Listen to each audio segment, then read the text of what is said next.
Welcome back, friends, to another episode of the Juicebox Podcast.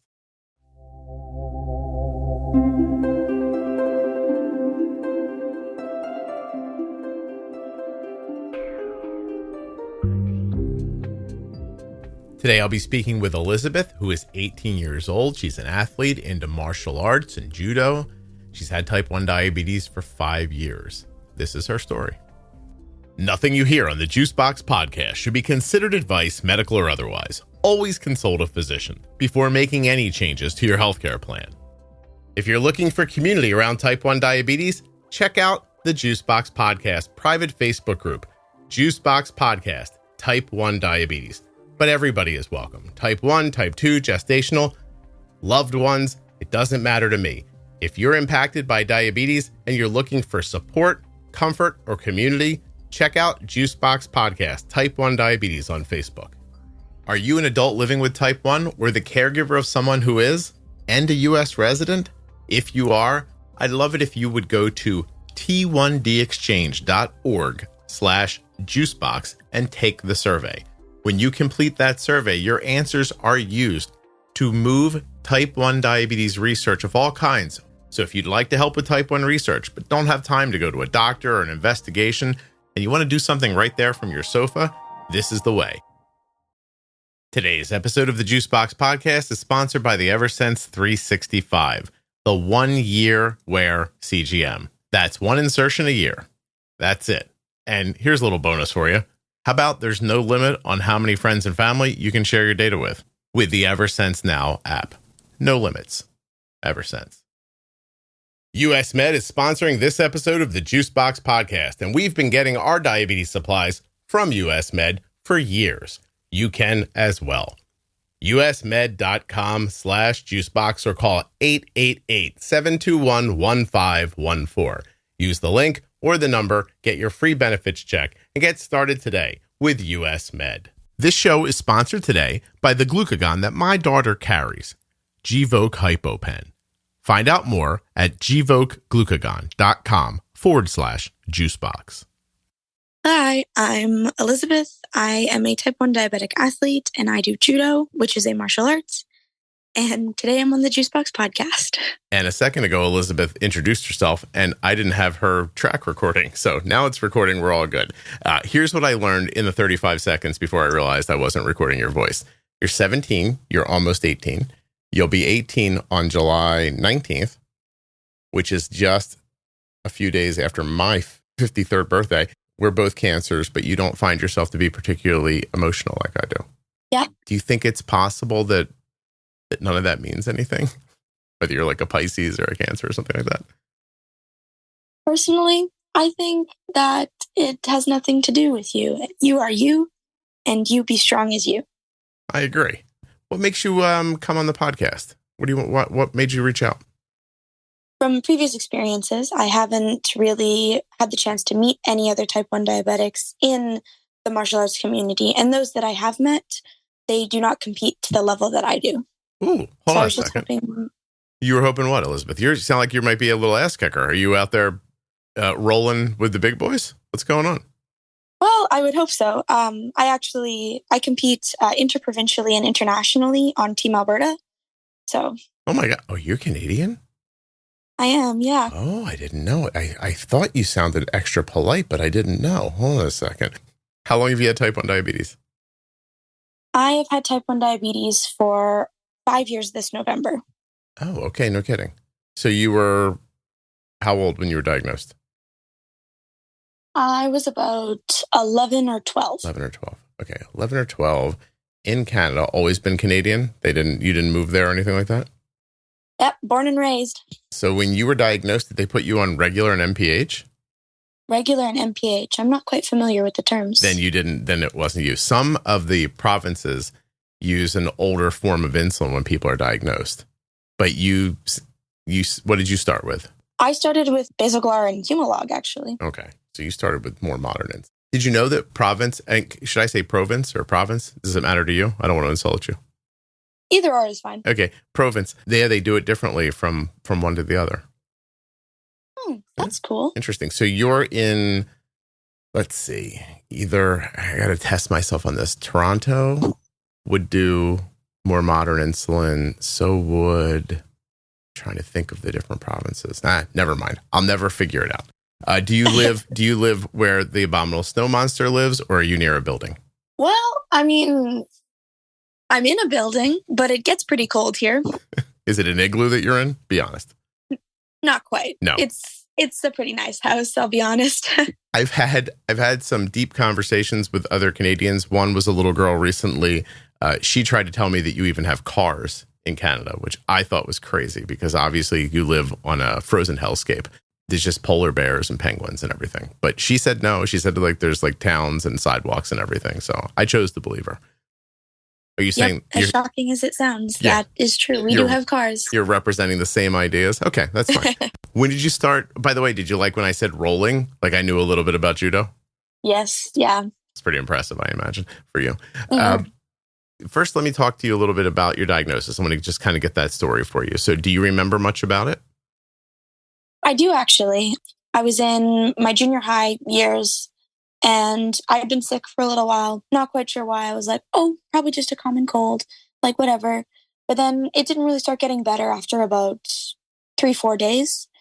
I ended up going to get checked out at the hospital nearby, and I ended up admitted that night, and they were like, well, yep, you have type 1 diabetes, and like this is something you'll have for life. And I definitely remember being pretty scared because I didn't really know what was going on and what was happening. But I was lucky enough that I had both my parents there to support me. Very nice. Any other family members, brothers, sisters? I do, actually. I have 3 younger brothers, none of which have diabetes, which they're pretty lucky. The word bothers wrong, but when you were younger, did it make you upset that you were the only one that had it? Honestly, I don't think it did. Okay. I think the biggest part for me was that, honestly, I was actually really, really scared of needles. Yeah. So I was just a little bit jealous. Were you able to get past that, or do you still have an aversion? I think I'm okay now. I look at a needle and it's like, well, this is part of my everyday life. So I think I'm okay now. Cool. How about other autoimmune stuff for you? Do you have celiac or thyroid stuff or anything like that? I do, actually. I am a celiac. Oh, well, but that's probably not a problem in Canada because you just drink ice water all day, right? As much as I wish that was true, I definitely miss the taste of bread. Tell everybody how to prepare whale fat as soap. Go ahead. I have no idea. Okay, fine. So you do. When were you diagnosed with celiac? Oh, I think I was 9. Before the type 1. It was before the type 1. You were making a little pile of autoimmune issues. And nobody else in the family with that even? I have a distant cousin who's like 3 times removed who has celiac, but I think that's it. Jeez. Lucky you. Wow, Elizabeth. Way to just gather all the stuff up for yourself and not share it with anybody else. How about your parents? Did they have anything going on? Like medical stuff? No. How about that? No. So do you remember a virus before you were diagnosed or anything like that? Yes, actually, I do remember this. So just about a week before I was diagnosed with diabetes, I got a really viral disease or sickness. It was called hand, foot, mouth. Coxsackie virus. Yes. That's what my daughter had before she was diagnosed. Yep. Yeah. Now you know somebody else who that happened to. So, yeah, we're going to expand your little universe pretty quickly with this conversation. Coxsackie, no kidding. Yeah, Arden had it when she was 2, and it just didn't go away. And then next thing you knew, she had diabetes. Sucks. Sorry. Well, what a bummer. How do you find the podcast? Like, how does a 17-year-old listen to a podcast made by a 52-year-old guy? If you take insulin or sulfonylureas, you are at risk for your blood sugar going too low. You need a safety net when it matters most. Be ready with Gvoke HypoPen. My daughter carries Gvoke HypoPen everywhere she goes because it's a ready-to-use rescue pen for treating very low blood sugar in people with diabetes ages 2 and above that I trust. Low blood sugar emergencies can happen unexpectedly, and they demand quick action. Luckily, Gvoke HypoPen can be administered in 2 simple steps, even by yourself in certain situations. Show those around you where you store Gvoke HypoPen and how to use it. They need to know how to use Gvoke HypoPen before an emergency situation happens. Learn more about why Gvoke HypoPen is in Arden's Diabetes Toolkit at gvokeglucagon.com/juicebox. Gvoke shouldn't be used if you have a tumor in the gland on the top of your kidneys called a pheochromocytoma, or if you have a tumor in your pancreas called an insulinoma. Visit gvokeglucagon.com/risk for safety information. I don't know how you guys order your diabetes supplies like CGMs, pumps, and testing equipment, but at our house, we use US Med. And I'm going to walk you through the entire process right now. I'm looking at the email from US Med. It says, "It's time to refill your prescription. Dear Arden, please click the button below to place your next order." Then you click the button. That was it. 2 days later, I got this email. "Thank you for your order from US Med. We wanted to let you know that your order," and it gives you an order number, "was shipped via UPS ground. You can track your package at any time using the link below." And then there was a link, and then it showed up at our house. Now I'm going to walk you through the entire chain of events. On the 29th, which was a Saturday, I clicked on the email. On that Monday, the 1st, I got an email that said the order had been sent. 4 days later, on the 5th, the package arrived. If you can do it easier than that, you go get it. But if you can't, usmed.com/juicebox or call 888-721-1514. Get started today with US Med. Get your diabetes supplies the same way we do. So actually, it was my mom who found the podcast while she was doing a little bit of research internationally for other athletes like myself who compete like at high levels and have diabetes. And she recommended the podcast to me. And so I started listening and I was like, this seems kind of cool. And I kind of applied, or I kind of messaged you on a whim. I was like, well, maybe he'll say something, maybe not. And here I am. And here you are. Well, cool. So the podcast has been valuable for you. Very, very. Excellent. I want to figure out what you learned and how you apply it. First, tell me, where are you competing? You mentioned like how you, is it like I don't even know what to say. Judo like league or how? I don't understand. So yeah, so I'm part of something called Team Alberta. So each of the provinces has its own like judo team that represents the province. And to be part of this team, you have to travel interprovincially. So I think I'm visited pretty much each of the provinces 2 or 3 times, even in the past 2 years. Okay. And I go and I compete, and it's like the more medals you win, the higher your standing, and it's like the better chance you have of then competing internationally. So I was actually given the chance this past February to go to Denmark and compete for Team Alberta as well. You beat up people from Denmark? I did a little bit of beating up and then got beat up as well. Tell me how you get involved in judo. Judo in Canada specifically is a bit of a smaller community just because it's not as widely spread as something like hockey or lacrosse. Mm. But there are a lot of local communities that have their own judo clubs, whether they be fairly small or the same size as my club. My club is the biggest in the city that I'm from. All you have to do is show up to a class. There's nothing more to it. Everyone is there is very friendly. They're very welcoming, and they're there to teach you how to fall, how to participate in the sport, and simply how to enjoy it and have fun. How old were you when you started? I think I was about 5 or 6. Really? Did one of your parents do it, or is it something you showed an interest in, they took you to it? So my mom actually got remarried a couple years ago, and my stepdad was the one who was doing judo when we first met him. And he was like, you guys should come try this awesome sport. And I was actually a dancer at the time, and I was like, beating people up? That sounds awesome. Finally. So I went and I kind of just kept going. No kidding. Oh, that's very cool. What would you say about judo that other people wouldn't know? Like, because you hear people who do it, they're very passionate about it. And I hear them talk about community and mental toughness and learning moves and being able to feel how things are happening so you can respond to them. But like, what about that is attractive to you? Yeah, definitely. I definitely agree with all those things. Me personally, I find that judo has given me a very strong sense of morals, and it has really taught me things like resilience and determination, and it has given me a lot of grit. It also gave me the chance to connect with people all over the world and its community, as you said, is very vibrant and it's very welcoming. And even though you might go and you might compete against some of these people that you know on the mats, when you come off, you shake their hand and at the end of the day, it's just, you did a good job. We had a good fight. Like, thank you for coming. Thank you for showing up. What's the goal of is it a match? Is that what it's called? Yes. Okay. What's the goal of a match? Are you trying to score points? Are you trying to submit people? What is it you're trying to accomplish? Yeah. So it's a point system. So you can score half points and you can score full points. So a half point is called a wazari and a full point is called an ippon. And for the ages 14 and up, once you score a full point, the match is actually over. But you can score that point in multiple different ways. You have your groundwork techniques, which you can do chokes, arm bars, or you can hold a person down for 20 seconds.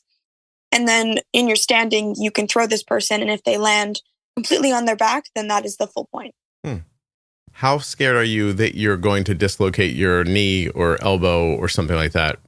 I mean, I have had some experience with injuries in the past. I actually broke my collarbone and my foot on a couple different occasions.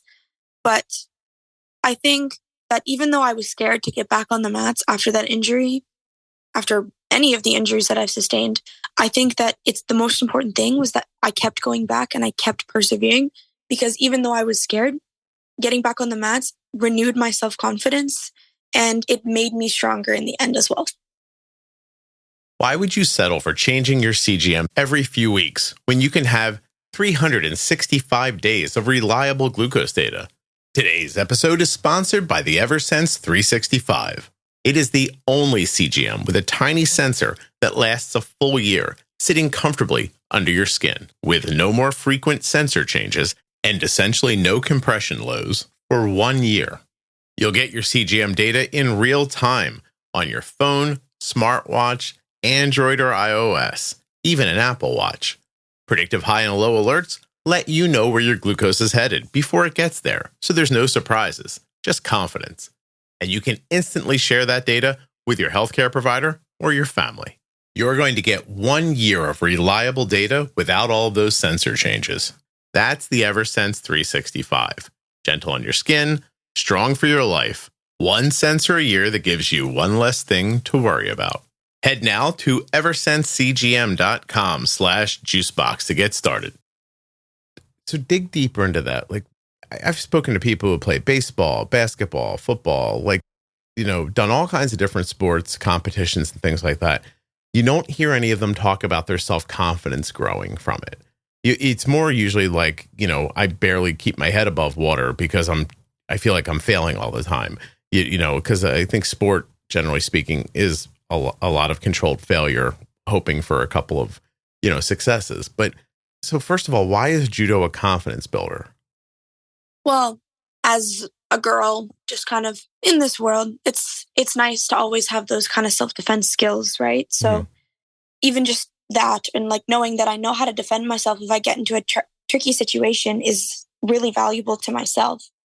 And then for the self-confidence part about coming back after an injury, I can say for sure, there is no better feeling than overcoming that mental block where you think you can't because of an injury you sustained in the past, and you go above and beyond and you achieve even more than what you wanted to originally. I think that is such an important part of your love for your sport. And it's important that you continue with it and go with it throughout your life. Yeah. Yeah, you can tap out of a match anytime, right? You could just tell the referee, like, I'm done. Is that right? I mean, yes, but I wouldn't suggest it. Because? Your match only usually lasts about 4 minutes. So there's really no point in tapping out, honestly. Okay. You want to persevere. You want to push through. You want to do as much as you can in the time that you're given and get the best results you can. Okay. And is it more about physical strength or using your opponent's like motion against them? Like, I hear people talk about that. I don't think I understand that completely. I think that's based on the person you are as a fighter and the person you're fighting. So in my personal category, I'm actually on the smaller side in terms of height. I'm only about 5'5", 5'6", and most of the girls I fight are about 5'10", 5'11", some even 6 feet. So a lot of these times I can't simply muscle my way through them because they just have longer arms, longer legs. They can reach their techniques better. So I have to use a little bit of a combination of that strength to get them moving, but then also the speed and technique that I've been developing throughout my entire judo life. Talk about the technique. Is it as specific as I feel pressure here, so I reach for this hold? Like, it's a lot of holds, right? Like how would you explain what you're doing to somebody who has no idea about it? Does that make sense? Yeah. Yeah. So the way that we like to describe how you get someone moving is we call it action reaction. So if I'm going to do something, so if I'm going to push you backwards, you're going to react and try and react forwards. So as a judoka, we tend to use that action reaction to our own advantage. So if I want to throw the person forwards, I'm going to get them moving backwards so that their reaction is going to come forwards, and that'll facilitate the throw for me. Okay, then you take their motion, their forward motion, and you throw them with it. Yeah. I got it. Okay. And a lot of it's about that, right? Like technique, like responding properly, and then for you being fast. Like, is that the idea that so you're quicker, but some of those longer girls maybe like are structurally more, I don't know what the word is, capable? Is that right? Yeah, I would say that. I definitely rely a lot on the speed and the mechanics of the technique that I like, which is called a drop technique. So it's actually one where I drop to my knees and then I continue to roll, which loads the person onto my back and turns them onto their own back. Is this an Olympic sport? It is actually. Do you have eyes on that, or is that not the level you're at? For me, I have not been training to the level where I would go to the Olympics. However, we did just send multiple Canadian athletes, including a girl in the under 57 category, to the Olympics. Oh, cool. From your group? No, not from our group, but she is a Canadian athlete who has trained out of Alberta. Am I using the word dojo incorrectly if I say, are you involved in that? No, dojo is just the name of the space that we use for our training. For our club, actually, we don't have our own facility currently. Okay. Although we are getting one for the next season, which, yes. Oh, cool. But we actually work out of a local YMCA. So for judo, you have tatami mats. So they're the mats that you do the sport on. Mm-hmm. So every class, we have Monday, Wednesday, and we have Saturday. We come and we lay down our mats, and then we teach our younger kids classes, which I also help participate in. And then I also do my own classes, which are the late class in the evening. And then we have to put all of our tatami mats away afterwards. Elizabeth, how do you stop yourself from getting what they call cauliflower ear? So I have yet to have an experience with cauliflower ear. Knock on wood. I'm very lucky for that. But I have had a couple of friends in my sport who have had cauliflower ear. The solution to it is simply getting it drained repeatedly. And while it's a very painful process, or so I hear, it prevents your ear from getting that massive swelling around it. Wow. And that's just from the rubbing and the grinding on the ear. Is that right? Yeah. Or is that also like bacteria from the mat? Or no? Yeah. Is it? I don't know. Isn't that funny? That's what I want to know about. How does that happen? Because it's frightening when people have it. You know what I mean? Like visually, you're like, wow, that's feels crazy. But and I'm thinking of you, like you're so young. You know what I mean? And I know you don't think of yourself that way, but I'm like, oh my God, I don't want her to have a big thing on her ear. Do you roll with men and women, or do women stay with women, men with men? So in competition, it is just male, just female. You're competing against a girl if you're a girl, and you're competing against a guy if you're a guy. Okay. But in the club, it is beneficial to work with everyone on your competitive team. And it helps you and it helps them, and it creates better bonds between you and your teammates. Mm-hmm. So I tend to roll with pretty much anyone on the mats, even the guys who are a lot bigger or the guys who are a lot smaller. Yeah. Just everyone is kind of included, but it is important that me as an athlete and as someone who has technique and skill, but also some strength, that I modify the way that I fight different types of people. So if I'm fighting a younger kid or someone who's a little bit smaller than me, I'm not just going to out-muscle them, out-strength them. I'm going to use a little bit more technique, try and work with something I don't usually do. But if I'm fighting someone who's bigger and a lot better than me, fingers crossed that they're toning down their strength a little bit. And I'll be working on my specific techniques for someone who is bigger, who is taller than me. Gotcha. Do you see judo as a strictly athletic endeavor, or do you think of it as therapeutic as well? I would definitely say both. There are some days where I'm like, oh my goodness, I got to go to judo. But every single time that I get on those mats and when I come off afterwards, I feel like a different person. I could be having the worst day in the world. If I go do a judo class, I come off the mats, I'm smiling, I'm happy, I'm joking with my friends. It's such a way to get out all of those feelings that you might not be able to express otherwise.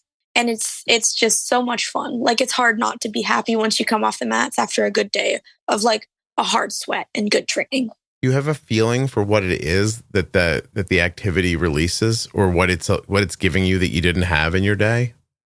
Is it just the aggression thing?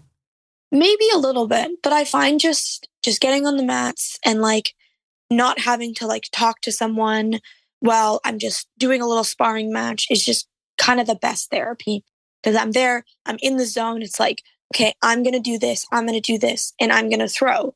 And then when it works out, it's like, yes, like I got this, we're doing this. And it's so therapeutic. Yeah. So you feel accomplished too, if you can like hold grip, hold throw, and you're like, wow, I did it. I matched their motion. I got my technique ahead of theirs, and I kind of won this moment. Definitely. That's how it feels. Okay. That's really interesting. Okay. Now, what about with diabetes? Like, when you first started judo, you didn't have it. Did you notice changes? Like, is it more anaerobic or aerobic of an exercise? Because it feels like it's both. It definitely is both. I found with diabetes, I had to actually tone back quite a bit on the amount of judo that I was doing, simply because I wasn't quite sure how my own body worked in coordination with it. So I had to figure out like, okay, how do I do this? How do I manage my diabetes when I don't have insulin running, or this or that? Mm-hmm. So it took you months, years to figure out how to manage insulin with judo, or do you still struggle with it, or is it a thing you understand now? I would say that I understand it pretty well right now, and I'm fairly lucky. I have parents who work in the medical field, so they're really, really helpful, especially in competition. I feel like I have a good handle on what I need to do. It's sometimes it's a little bit hard to do it, or it's like, oh no, there's a moment where like I didn't give a bolus or this, and it's like I'm still working at perfecting it, but I understand my body a lot better. Yeah. Your parents are in the medical field? Yeah. Is it like, can you be in specific, but tell me about like kind of what they do? Yeah. So my stepdad, he works as a trauma doctor at the hospital here. And then my mom she works in orthopedics. So it's like casting and like fixing bones and all that cool stuff. Oh, wow. And, is that how they met? Did they meet at the hospital? I think they met at a work-related party, Mm-hmm. but I'm not entirely sure. I'd have to brush up on that story. Don't worry. It's okay. Do you meet people to date at judo? Like new people? Yeah, well, I mean, like, have you ever like met somebody you've been interested in like romantically at judo, or do those things not mix? I know people who have, but I try to avoid any kind of romantic feelings with anyone on my club. I definitely picture them more as like my brothers and my sisters, and like those people that like I'm really, really close with, and I have like share a really strong bond of friendship and like almost like sibling rivalry with. Yeah, I got you. But I don't think I could ever see myself romantically interested in anyone at my club specifically. Interesting. Can I ask why? Is it just because you're so close to them, or is it because they're involved in judo? I would say a combination of the two. I'm really close with them, so I don't think I could see myself in a romantic relationship with any of them, as well as we're all focused on doing better and improving in judo. Plus, a lot of them have significant others outside of judo. So I just tend to stay away from it. I was just wondering if it's a thing you didn't want to mix because of the focus of judo, and like if you're suddenly romantic with somebody, if that maybe ruins what that thing is. Like, it's because it seems like it's such a specific thing. I don't know. Like, I was just wondering. Okay. You wear a pump or do you inject? So I have a T-Slim. I am a pump certified. Yay. You using Control IQ? Yes, I do. With Dexcom G6? Yeah, G6. That's right. Okay. How long have you been wearing that? So I've had the Dexcom, I want to say like almost 3 years now. Mm-hmm. And the pump just under that. So like 2-ish. So something like that. So you take it off, obviously, to compete. Yes. Okay. Yeah. So I just, for the T-Slim, I'm lucky. It's just, you can detach it from the pump site, but my CGM stays in. So I actually use something called Coband or like Vet Wrap. Mm-hmm. And it's almost like a tensor bandage that I just wrap around wherever my CGM and my pump site are. And it helps it so they don't get ripped out while I'm competing. Kind of makes it feel like it's part of you so it can't get pulled on. Yeah. And then so you're disconnecting. So do you have to bolus before you disconnect? I'm trying to decide if the anaerobic things cancel each other out, or if you get high from muscling or low from movement while you're doing this. So that's actually the fun part. It can go in any which way. There's Were you saying really fun sarcastically, Elizabeth? Yes. Okay. Yes, very much. All right. But so for competitions, we do actually bolusing between my matches. So on a good day, I'll have between 4 and 6 matches, maybe. So there can be between 5 to 10 minutes or 3 hours between those matches. It kind of depends on the bracket and what happens in the matches. But I'm giving small units between 1 and 3 every hour or so to keep myself level. But I'm also pairing that with drinking my Powerade and having some protein while I'm waiting for my fights. That helps me sustain longer, but the insulin keeps me from going too high. Okay. I see. So it's a pretty involved thing for you. So how long does the match you said maybe is 4 minutes, but then they're sitting around, then you roll again, or do you roll once a day, or how does that work? So that depends on how many people you have in your category. Mm-hmm. For me, I don't usually have more than 6. So I'll have usually 5 fights in a day. Okay. Spread out over how much time? I'm sorry. 5 fights over. That depends. So if I win and I win and I win and I continue to just win, the matches will be fairly close together. But if I win and then I lose one, then I drop down to the repechage, which is the bronze medal bracket. And then I have to wait quite a while before those matches actually start. I see. So it can be between an hour, or it can be between 3 hours. You have a little kitchen worth of supplies with you when you go every time? Yeah, sometimes. Yeah. I also have younger siblings, right? So we have lots of snacks and stuff for them. Oh, they also are into judo? Yep. My whole family is actually. Oh, really? No kidding. You go over there like the Incredibles, but for judo. Yeah. I have a question that I feel like you're going to answer in an unsatisfying way, but why are you so mature and smart? Well, I try to be. I'm also the oldest of 4 kids, so I help look after them as much as I can. And then, diabetes, right? So I have to be a little bit more mature and able to be able to handle that by myself. So yeah, but that's not a real answer. Hold on a second. Are your parents are they super special, calm people? Were you raised really well? Are you making up for something? What's happening? You're uncommonly together for your age. Do you know that about yourself? Yeah, well, you're very welcome. But do you know that about yourself? I've had some people tell me that I'm quite mature for my age, and I'm like, oh, thank you. I try. Always been like that? I definitely was not when I was young. I was a little rascal. I was a wild child, actually. Seriously, you just said rascal. I feel like we're 75 together. You're fantastic. You're like dating. It'll ruin judo. No. Wait. Hold on. You're really interesting me here because so here begs the question, right? When you're diagnosed with type 1, do your parents help you with it a lot, or do they just give it to you? Is it a mix? So in the beginning, they helped me a lot. Specifically, my mom. She was right there. She held my hand through a lot of the things where I just didn't understand at the time. Mm-hmm. But over the past couple of years, they've given me a lot more control with it. And now I primarily do most of the things. Although I'm grateful because at competition, my parents are there to help me out when I'm running around like a headless chicken. I'm like, where's my belt? Where's this? And my mom is like, take some insulin. And I'm like, ah! It's a really nice reminder when she's there. Nice. Okay. So it started off them and it transferred to you slowly. And over the last couple of years, it's been mostly you, but they still help. Yes. Yeah. All right. It's not answering my question, though. I'm trying to figure out why. Are you good in school? Do you get really good grades? I'm not exceptional. I'm not a 90s student, but I'm a fair 80s average kind of person. Okay. Above average grades. Not fantastic. I would say that's just average, but Okay. yeah. All right. Does it come to you easily, or do you have to work to get to where you're at with your grades? School is not my forte. Test taking is not where it's at. I definitely have to work hard and study lots, like all the time, to get the kind of grades that I want. And even then, it's still really hard. What do you want to do after school? Like, are you going to go to what they call university? Yes, actually, I have been accepted to the University of Alberta in a psychology major. Oh, look at you. I was going to say, what do you want to go for? But there you go. You've answered the question. Something you've always been interested in? Not originally. Originally, I was like, I want to be a doctor like my parents. Like, I'm going to be a doctor. And then kind of as I kept growing up, I was like, I don't know what kind of doctor I want to be. Maybe this kind, maybe this kind. And then I got diabetes and I was like, I'm going to be an endocrinologist. Like, heck yeah, I am. And then slowly but surely, I was like, kinesiology is cool. Maybe physiotherapy.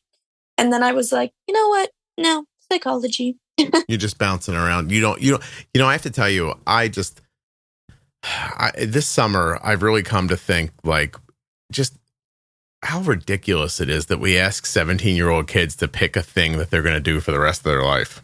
It just doesn't. I mean, I understand why you got to get going. You know what I mean? Like, I'm with all that.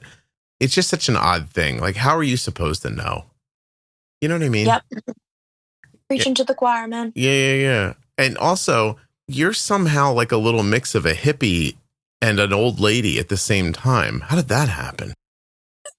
You know what I'm saying, don't you? Yeah. Does it freak you out when a person who doesn't know you can talk to you for half an hour and start like thinking about who you are?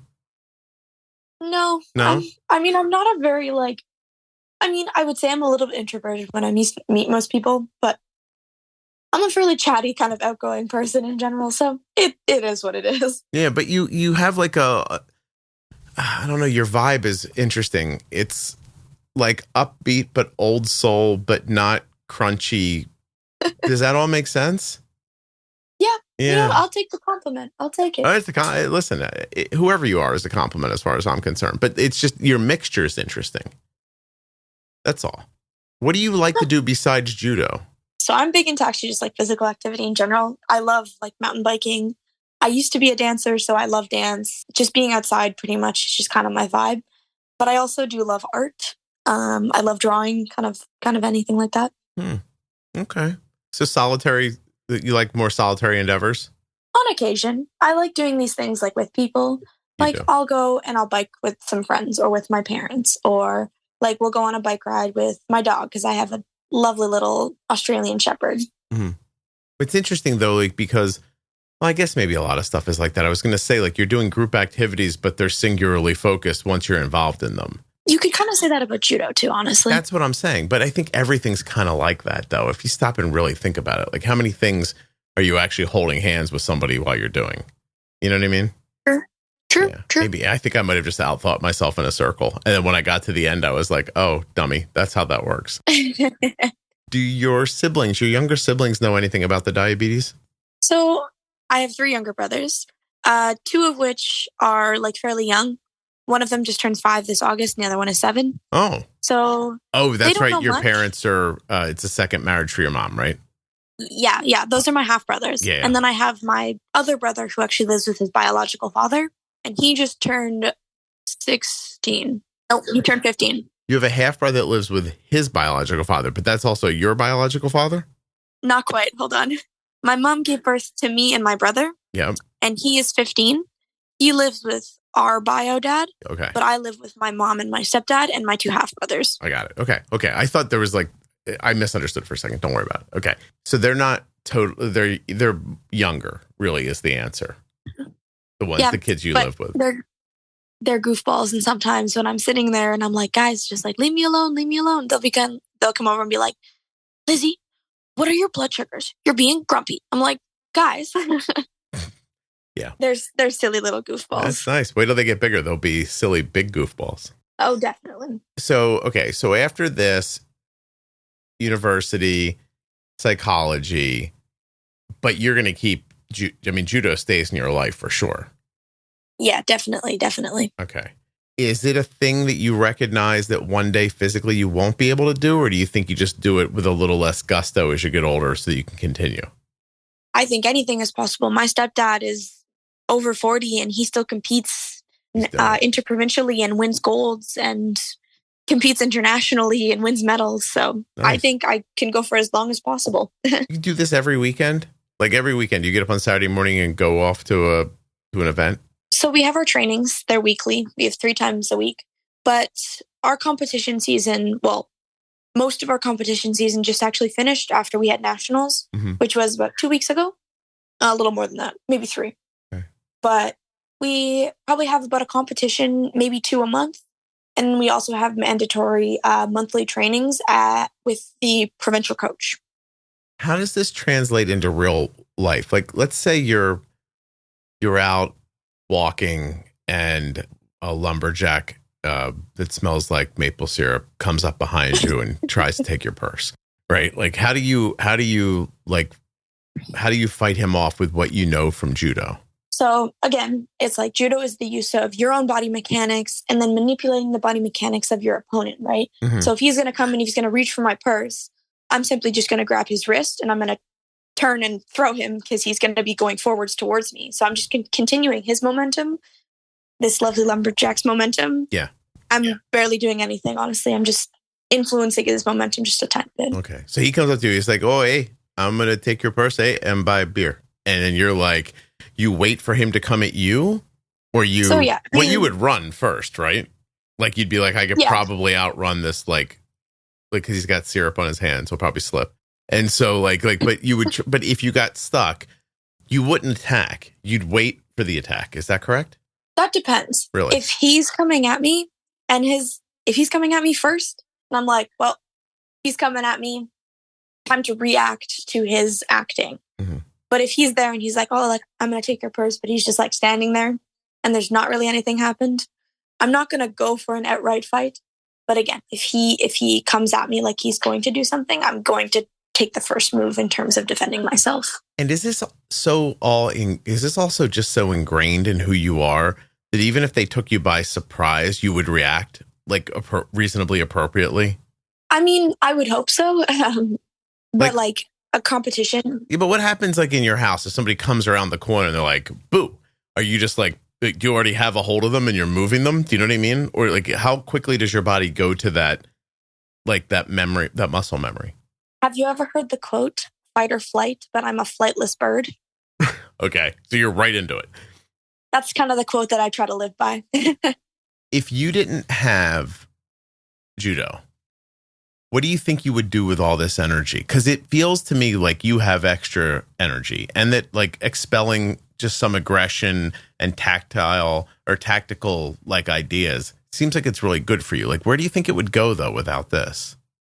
Honestly, I'm not too sure. I think judo has really gave me a level head in terms of just like being like a good person. Because like I think with more free time, there would have been more chance for me to get into trouble, do things I'm not supposed to, like, I don't know, go drinking, go partying, which is why I appreciate judo because it kept that level head. It kept me focused on a goal. My goal was winning nationals and I wanted like constant improvement.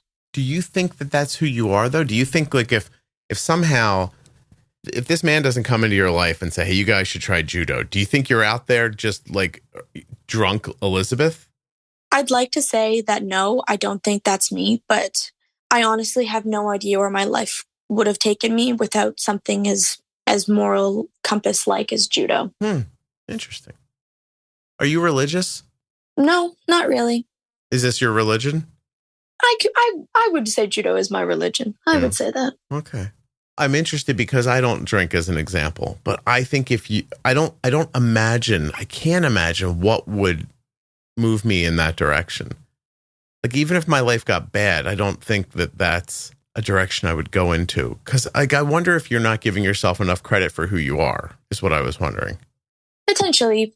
But I think without my stepdad being in my life as well, it would have changed me a lot as a person. Sure. I really look up to him and I really aspire to be a person as awesome and cool and sophisticated as he is. Wow. So not even just judo itself, but him not being in my life definitely would have made me a different person. So I don't want to discount that. I just want to say that I think it would be okay to give yourself some like credit. like that you wouldn't be like a person out there, like just a ne'er-do-well, like, skulking around in the shadows, breaking car windows and stuff like that. I just don't, it doesn't sound to me like that's who you would be. What about him specifically are you so reverent about? Like, what is he, how does he appear to you? If you had to describe him to me, what would you say about him? Well, first and foremost, he is an amazing judoka. He is incredible at the sport that he does. He holds international titles in several competitions, and it's whoa, that is awesome. He is a well-established man who works in the medical field, and he's good at his job, and he's just a goofy, outgoing guy, but he also can be stoic and reserved, and he's just got so many different contrasts and different angles to him that are so unique and so interesting. And it makes him just a really awesome person. As well, he really stepped up as a father figure in my life for a number of my elementary school kind of years. Mm-hmm. So I really look up to him like that. Yeah. No, I imagine. That's lovely. Your mom, she's just okay? I love my mom. I share such a special bond with my mom. She is my number one fan. She is my go-to girl. She's not just my mom. She's also my best friend. And it's the best relationship I could have asked for. Wow. What's the worst thing you've ever thought in your head about another person? There was a girl I was competing against, and I had won against her a year before, but in the process, I had accidentally broke her collarbone with a throw. And when she came back the next year, she beat me at the same tournament. And then she slandered me all over social media. I was a little bit sour about that. Yeah. Sour. You were just a bit sour, were you? Yeah. Just a bit. So you humiliated her. She came back with an eye on getting even. She does that, but then she has to go and do something online too. That is disappointing. I mean, a little bit. It's okay. My sweet moment of revenge was I beat her at nationals to win the gold. Oh, look at you. You got her back eventually. Eventually. It took a little while, but I got there. Did you whisper anything in her ear while you were choking her out or whatever you were doing there? No. The judo mats, the tatamis where you are competing is almost is a sacred place. Oh, you can't whisper. There is no disrespect there. You can't whisper, I wouldn't have put that on Instagram if I was you, while you were making her rethink her life. No. Okay. In a match, 1, you can't talk because you'll get in trouble. And 2, it is incredibly difficult for a person to come out and compete in front of a huge stadium for a national title. Sure. Yeah. So I do my best, even if I despise someone I'm fighting with every fiber of my being, I'm never going to disrespect them in a tournament match. I will never. I'm sorry. Even though she was disrespectful to you, you wouldn't consider being disrespectful back to her. You'll just try to beat her, and if you can, good, and if not, then okay. Yeah, exactly. Wow. Jeez. Are people in your town lining up trying to get you to marry their son? No. No? Well, no. They're missing out. I would definitely, if I had a 17-year-old son, I'd be definitely pushing him towards you right now. I'd be like, Elizabeth, here, meet my kid. Oh, thank you. No, yeah, you're special. I would actually, if anything horrible happens to your parents, I might adopt you. So let me know if you need anything. Okay. Thank you, sir. Yeah, no, you'd be a good respect. You listen, you'd make me look good. That's what I'm thinking. You know what I mean? They'd be like, oh my God, Elizabeth, right? I'm like, yeah, I know. I taught her a lot. That's what I would say, behind your back. I would take a lot of credit for you. Well, listen, as a person who slander's a tough word, because I don't know if I would say that, but I've been slandered before. It's infuriating. It really is, because it goes beyond somebody's opinion. I don't mind if people don't like me. I fully almost expect that. I don't care if people don't like me and they tell other people they don't like me. That even makes sense to me. But making something up because it's hurtful and because you think it will damage somebody or make you feel better or whatever, I have a real difficult time with that. And I never, even though I have the ability to and a platform to do it on, I don't strike back in a way that would damage somebody. And I could. And I've been brought to the brink of it a couple of times, but I've never actually done it. So I applaud you because it's difficult. and I'm an adult, and I still sat down and wrote something out just to delete it the other day because somebody in a public setting lied about me in front of a bunch of other people. And I could have, and I know a thing about them that they did directly that I was aware of. This person's actions are just so despicable, and they try so hard not to look, they try very hard to look like that's not who they can be. And I don't know them well enough to tell you that's who they are every second of the day, but I've seen them be like that a number of times. And I could have outed them and it would have been really damaging to them, and I didn't do it. But it's the closest I've ever come to doing it. So I know how difficult it is to like pull yourself back, and you seem very much more mature than I am actually with your answer. But anyway, I don't want to give you a lot of credit for that because it would be easy to strike back, you know. Thank you. Thank you. Of course. Good for you. I don't understand still. You're an alien, right? You were dropped here. You're watching us from Mars or something, and you're trying to like blend in. What's going on exactly? I still don't buy this. Why you're so nice. You don't do anything terrible? You ever kick a dog? No. What? No, I have a dog. I love dogs. Dogs are like the best. Okay, I didn't think so. You ever stick gum under a desk? No. You would never do that, would you? No. Do you take your shoes off when you come into somebody else's house? Yes. Get the fuck out of here, really? Oh my God, do you curse? On occasion. What's your favorite curse word? Say it now. Unburden yourself. It'll get bleeped. So whatever you say, no one's going to know what you said. I don't know. That's a good question. I don't know. I don't know. Oh my God. Seriously? Like do you have a goat? What are you? You're walking through. Here you go. You're walking through the room. You don't have any shoes on, and you kick something and you yell, is it shit? No. Damn. You're going to laugh at me for this one. I would stub my toe and I would say, mother of all that is holy. Is that a curse? No. No. It's just what I would say. But you're also not religious. Nope. But you would never say Jesus Christ if something bad happened. Oh, no, I definitely say that one. That one you say. Okay. Yep. All right. Have you ever said Christ on a cracker? I love that one. I'm sorry, what? You've never heard that? No. It's now in my arsenal, though. Wait. Hold on a second. We have a question to be. I don't know where that came from. Let's find the etymology of, hold on a second. What is the etymology of Christ on a cracker?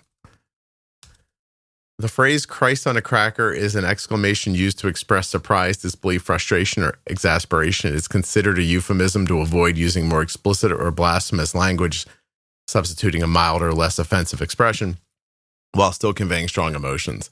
Christ refers, of course, to Jesus Christ, central to Christianity, etc. On a cracker, this part of the phrase adds a touch of absurdity and humor, making the expression less offensive than outright blasphemy. It also subtly refers Christian practice of communion. That's what I thought too, where bread symbolizes the body of Christ. Overall, Christ on a cracker serves as a colorful and emphatic way to express strong reaction.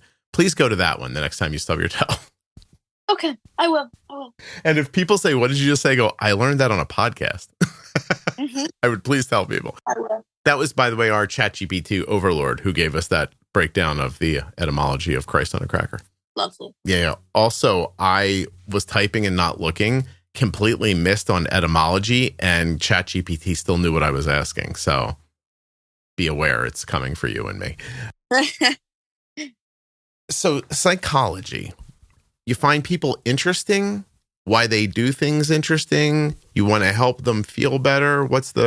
Also, I don't think this is what you're going to end up doing. I think you're going to change like 17 more times, but what interests you about it?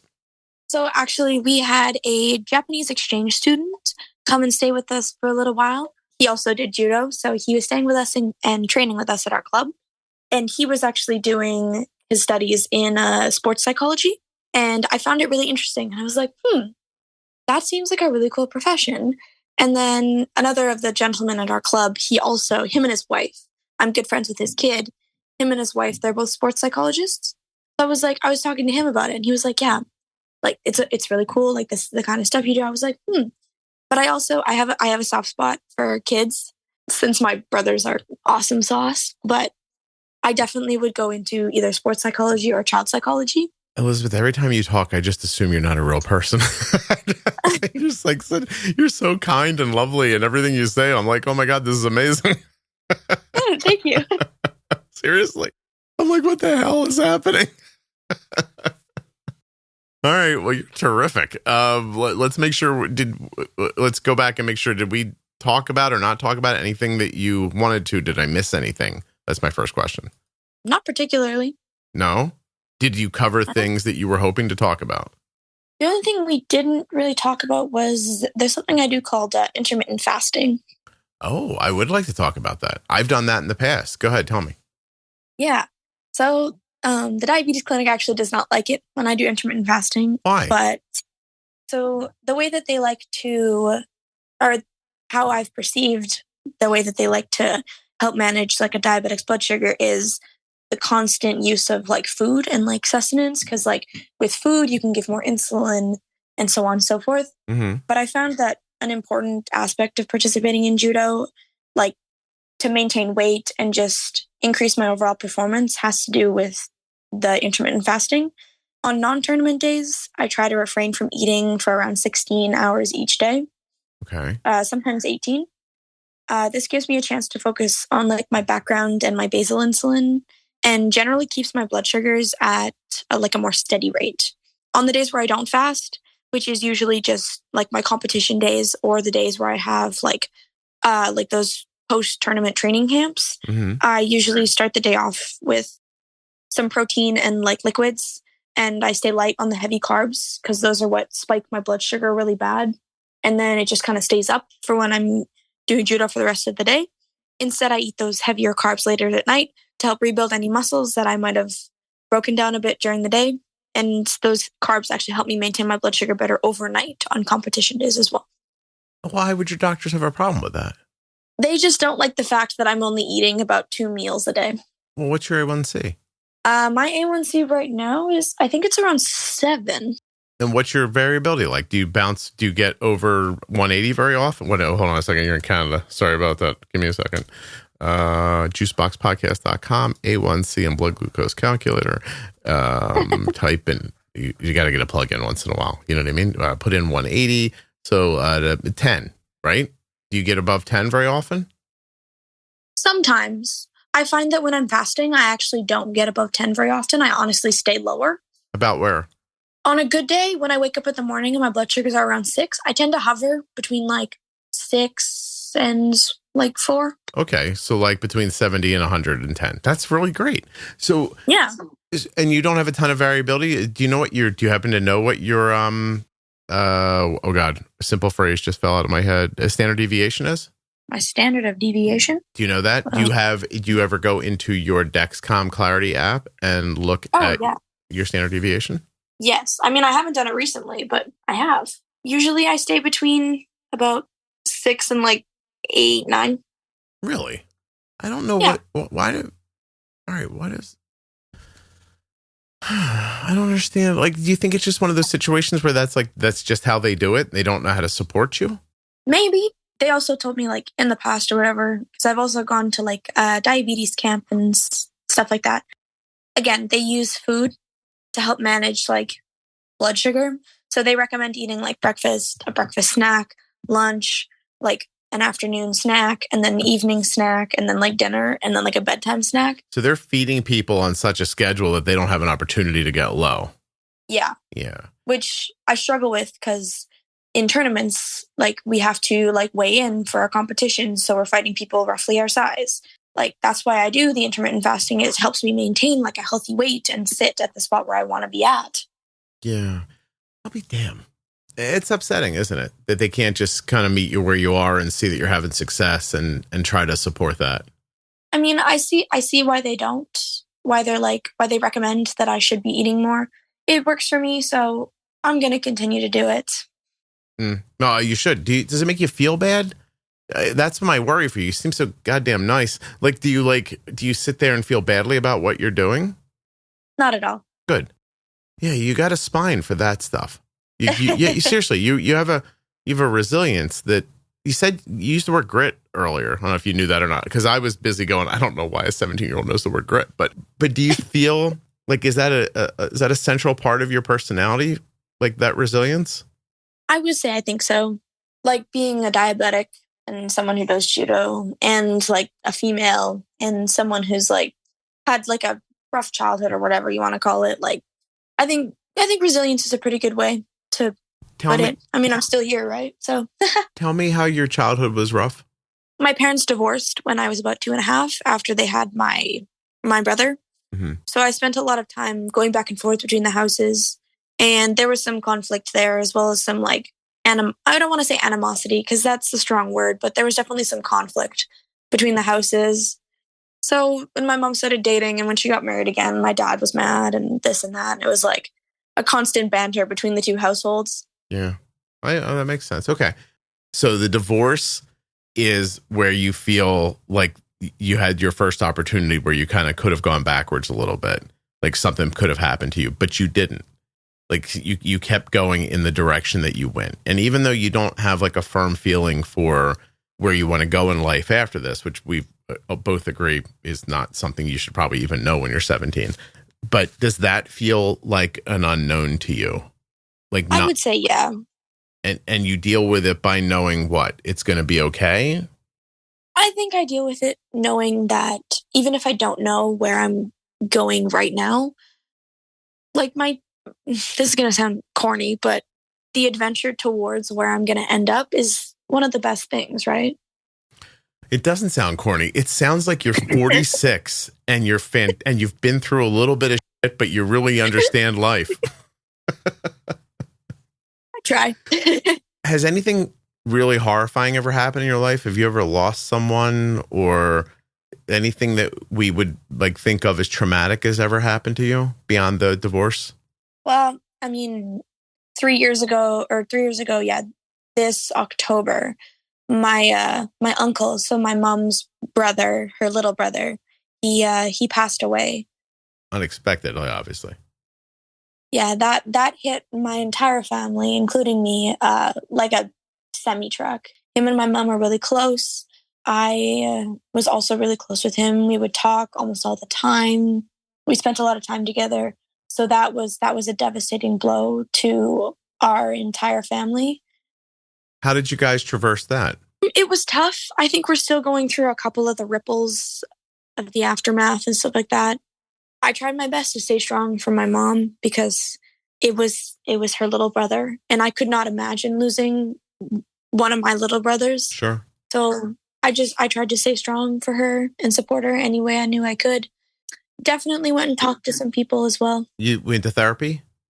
Yeah. But then the focus is on being supportive for your mom, like that, doing it for her, like you'll be strong for someone else. Yes. Do you think she did that for you in return? Yeah, probably. It's kind of in her nature. Like that's where I got it from. I have a central belief that if people who love each other put each other first, that a lot of things take care of themselves.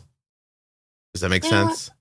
Yeah, I agree with that. Like if I'm here for you before me and you're here for me before you, then we all are supported and we all feel like we have a greater purpose within our structure. And then it kind of blends out a lot of the problems that come with selfishness and feeling alone. Yeah, that's a really nice way to look at it. Thank you. It's a high-minded idea I have that I'm not sure that I live up to. Now that you and I have spoken, do you like me more or less? I like you a lot. You're a fun guy. We're going to call this episode Canadian Fungus because I'm a fun guy. And you're Canadian, of course. Or the Alberta Surprise. Although that sounds weird. Maybe you're too young for me to tell you what I thought that sounded like. So maybe we're not going to say that. Thank God you told me you were 17 before we started, because I knew I wasn't sure. You come off so adult that I would never in my life have guessed you were 17 if you wouldn't have told me. Seriously. That's what I'm aiming for. That's what we're aiming for. Wait, why are you aiming for that? Tell me that. I want to be mature. I want people to be able to depend on me and look to me for advice. I want to be there as a good friend and a good person. So I feel like being mature is a good way to start that process. All right. Well, we're going to stop the recording here so everyone listening can go off on their day and feel like they are letting someone down compared to you. Seriously. That's not the intent. There are going to be adults all over the world walking around today going, I'm not trying as hard as a 17-year-old girl from Alberta. I really got to pull it together. There are also some people who are hoping you end up in prison. I just want you to know that. Okay. They're like, let's see this girl fall on her face. Wait till something really goes wrong. But I know I'm my money's on you, Elizabeth. Thank you. You're welcome. I'm gonna put all my loonies, and I think I have 4 of them here on my desk somewhere. I do, by the way. Do I have? Somebody sent me Canadian money with the diabetes commemorative stuff on it. Do you know that happened like a year or 2 ago? Yeah. I have a couple loonies like that. They are loonies? Because I forget if I'm just using the word because I think it's funny or if because they're actually loonies. They might be loonies. They're on my desk somewhere. Go through all the Canadian money. Loonie, what else is there? Toonie, quarter, I don't know, dime, nickel. Why in God's name would they make it loony and toonie? I don't know. They're fun. I think it's based off of a loon, like the bird. But it's like loon is in 1 and then toonie because it's $2. Wait, is that seriously a loony is a bird, but a toonie just means 2? Loon is a type of duck. Go ahead. It's just a type of duck. A loon is a duck. You're like, that's it, Scott. That's the whole story. Oh, my God. Have you ever had a Timbit? I have, yeah. And are they any good? They taste like bite-sized donut pieces. Gotcha. So it's nothing special. The chocolate ones, though, are really good. Do you feel controlled by the Queen? No. No. We just celebrated our 152nd year of independence, didn't we? I know, but I feel like Canadians sometimes have a little bit of that bad feeling left. No, I don't think so. You don't give a crap, do you? I like you a lot. All right, Elizabeth. Thanks. All right, I'm going to go make a baby right now and try to grow it up to be your age, and then I'm going to send it over to you because I'd like to see what you could do for it. I also want to point out to my own children that you're not trying hard enough, and Elizabeth is the absolute. Seriously, you're not even corny. You should. I'm a little bit corny. No, sometimes. but Elizabeth, you should be. Listen, you want to speak? You want to hear some truth right now? Yes. Hit me with some truth. You should come off much cornier than you do. And you don't, which means it's it feels authentic. You're freaking me out. I just want you to know that. Are your parents freaked out by you? Is there a world, it would have made me feel better if your parents were functioning day drinkers and they were I don't know where she came from. But it feels like they're decent people too. Your stepfather, you know what I mean? My parents are great. They're great. I know. And I feel like if they weren't, you'd tell me. Right? Yeah. Or you talk around it. You would talk around it at least. Yeah. If your parents weren't really decent people, you wouldn't say that they are, would you? I wouldn't lie about it. Right. But you would stay away from it. Seriously, if your mom was a heroin addict, you wouldn't have told me today. Yeah, probably not. I know that about you. I feel like I know you. Okay. All right, Elizabeth, you were beyond terrific. I really appreciate you doing this and reaching out. I have to be honest with you. When somebody was like, I want to come on and talk about judo, I was like, oh, God, that's going to be so boring. But okay. And then it wasn't. It was really amazing. So thank you so much.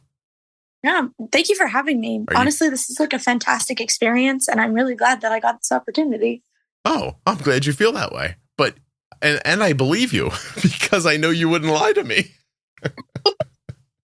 What was your favorite curse again? What did you say? Mother of all that is holy.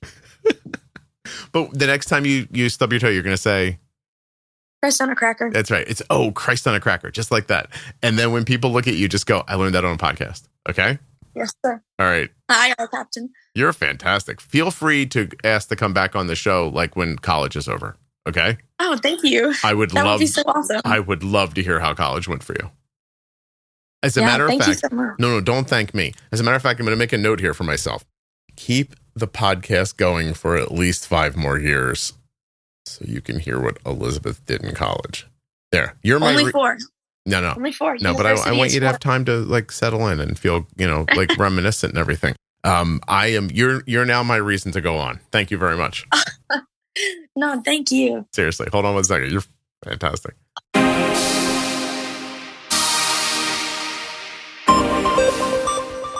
A huge thank you to one of today's sponsors, Gvoke Glucagon. Find out more about Gvoke HypoPen at gvokeglucagon.com/juicebox.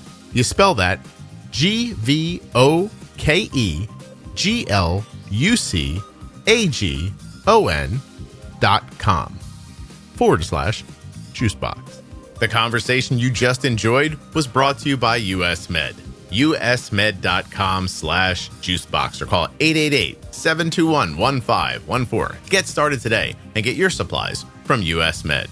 1 year, 1 CGM. That's today's sponsor, the Eversense 365.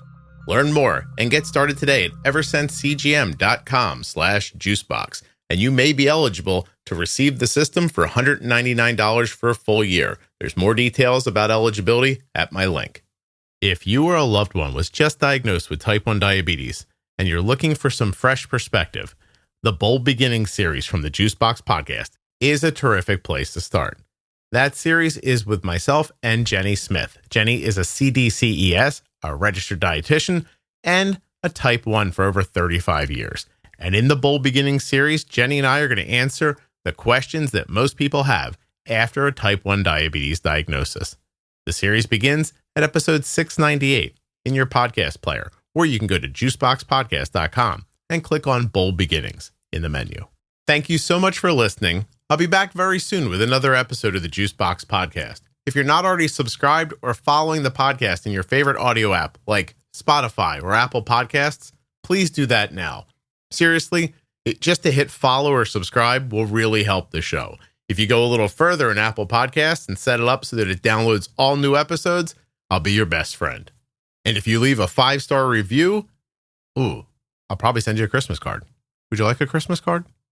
The episode you just heard was professionally edited by Wrong Way Recording. WrongWayRecording.com.